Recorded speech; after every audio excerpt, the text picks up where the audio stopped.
పాకిస్తాన్కి అయితే ఒక ఏడుపు ఏంటంటే భారత్ మీద గెలవడం కష్టం ఒక ఎత్తు. భారతదేశం ఓ పక్కన తమని చుట్టూ దిగ్బంధిస్తోంది, యుద్ధం చేయదు. కానీ ఇప్పుడు చేస్తున్న యుద్ధ విన్యాసాలకి వాళ్ళ దగ్గర డబ్బులు అయిపోతున్నాయి, సైన్యం మోహరింపులకి డబ్బులు అయిపోతున్నాయి. ఇంకోవైపున అప్పులు చేసి కట్టుకోవాల్సి వస్తుంది. ఇవన్నీ ఒక ఎత్తు అయితే బెలూచ్ రెబల్స్ ఆ ప్రాంతం అంతా ఆక్రమించేసుకున్నారు. ఇప్పుడు అది మళ్ళీ తీసుకురావాలంటే ఓ యుద్ధం చేయాలి. తెహ్రీకి తాలిబాన్ పాకిస్తాన్లో అక్కడ బార్డర్స్ దగ్గర కొంత భాగం తీసుకుపోయారు. వాళ్ళ దగ్గర నుంచి వెనక్కి తీసుకోవాలంటే యుద్ధం చేయాలి. అంటే సైన్యం అటుపోవాలి, అటుపోతే భారత్ ఇటు నుంచి వచ్చి కొడుతుందేమో అన్నటువంటి భయం.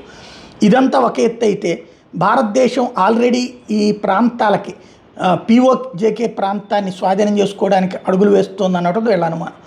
అందులో భాగంగా ఆ పిఓజేకేలో ఏరియాలకు పేర్లు పెట్టేశారని గాంధార, సింధు, పుష్కలావతి, ద్వారక, కుశస్థలి, అంటే పిఓకే పేరేమో శారదావతి అని పెడుతున్నారు అన్నటువంటిది వాళ్ళకి ఉన్నటువంటిది. అంటే హిందుత్వ కాన్సెప్ట్ వస్తున్నారు అన్నటువంటిది వాళ్ళకు ఉన్నటువంటి ఫీడ్బ్యాక్.